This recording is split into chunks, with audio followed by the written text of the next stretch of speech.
डांडिया खेलने पर मुस्लिम मर्दों को मारने पीटने वाले अब होली पर मुस्लिम महिलाओं को रंग लगा रहे हैं। राजी सहमति से रंग नहीं लगा रहे, जबरदस्ती उन पर गुब्बारे बरसा रहे हैं। मुस्लिम मर्दों से नफरत और मुस्लिम महिलाओं से प्रेम, ये तो बिल्कुल मोदी टाइप मुस्लिम महिला के हितैषी हुए जा रहे हैं। सावरकर ने बताया था मुस्लिम महिलाओं से बलात्कार का फायदा, उसकी शुरुआत का डेमो दिखा रहे हैं। जोर जबरदस्ती करके त्योहार का बहाना बना रहे हैं। बदसलूकी का यह वीडियो सोशल मीडिया पर अपलोड करके मानो इस बात का ऐलान कर रहे हैं कि हम नहीं डरते हैं उस योगी आदित्यनाथ की पुलिस से, जिसके संगठन के नेता मुस्लिम महिलाओं को कब्र से निकालकर बलात्कार करने की धमकी देते हैं। जोर जबरदस्ती को अपनी उपलब्धि बनाकर मानो इस बात का ऐलान कर रहे हैं, हम मोदी सरकार से नहीं डरते हैं, जो खुद मुस्लिम महिलाओं की कोख में तलवार घुसाने वालों को शाह देते हैं, शरण देते हैं। आपराधिक करतूत को खुलेआम स्वीकार करके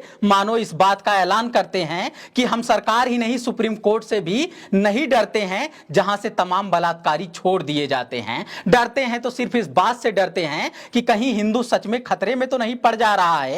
ये डरते हैं तो सिर्फ इस बात से डरते हैं कि कहीं कोई दूसरे धर्म का व्यक्ति अपना प्रचार तो नहीं कर रहा है, कोई कहीं नमाज तो नहीं पढ़ रहा है, कोई पुस्तक मेले में बाइबल तो नहीं बांट रहा है। बाकी इन लोगों को नस्ली कत्लेआम की टिप्पणी से भी डर नहीं लगता है, क्योंकि जानते हैं यही सब बातें टीवी का एंकर कह रहा है। गिरफ्तार होना तो छोड़ो, उल्टा इनाम पा रहा है, फेमस हो रहा है, नाम बना रहा है। नमस्कार, मैं समर राज बोलता हिंदुस्तान में आपका स्वागत है।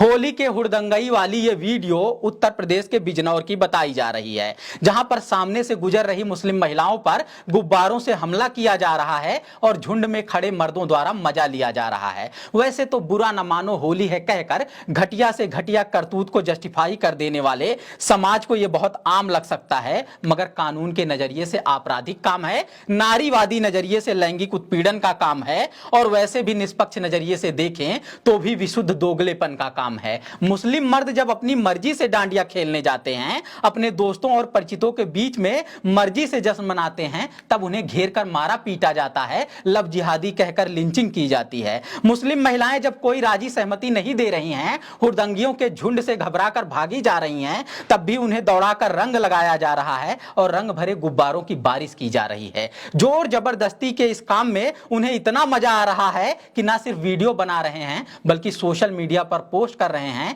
हैप्पी होली का कैप्शन लिख रहे हैं। लाखों मुस्लिम महिलाओं और मर्दों ने होली का रंग खेला होगा, मगर अपने दोस्तों यारों परिचितों के बीच राजी सहमति से, प्रेम मोहब्बत के साथ।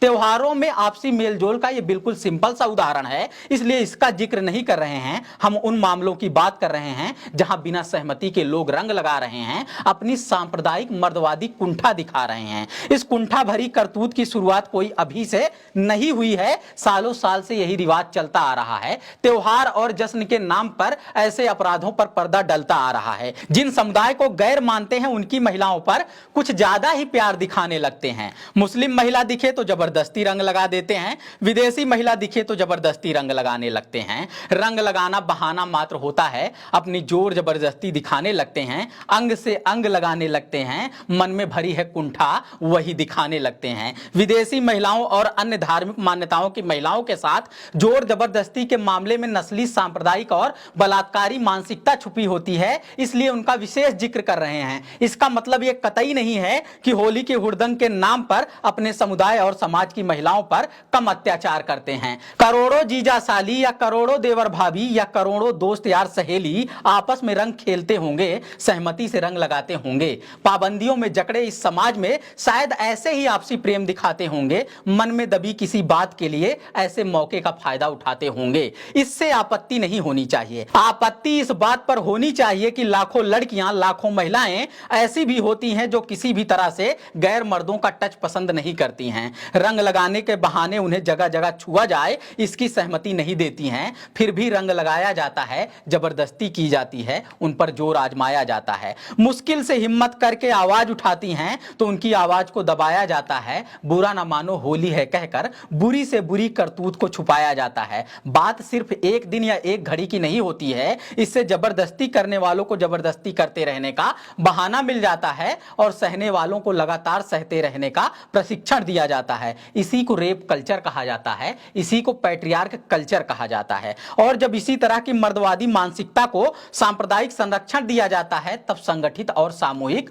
अपराध होने लगता है। मामला जबरदस्ती और रंग लगाने और छेड़ने तक नहीं रुकता है, फिर मंचों पर से ऐलान किया जाता है। कभी मुस्लिम महिलाओं को उठा ले जाने की धमकी दी जाती है तो कभी कब्र से निकालकर बलात्कार की बात कही जाती है। कभी कोख में तलवार घुसाकर भ्रूण निकाल लेने वाला खुद को मोदी का मित्र बताता है तो कभी उनके साथ सामूहिक बलात्कार करने वालों को रिहाई मिल जाती है। आजादी का अमृत महोत्सव चल रहा है कहकर उनको बिन मांगी आजादी दे दी जाती है।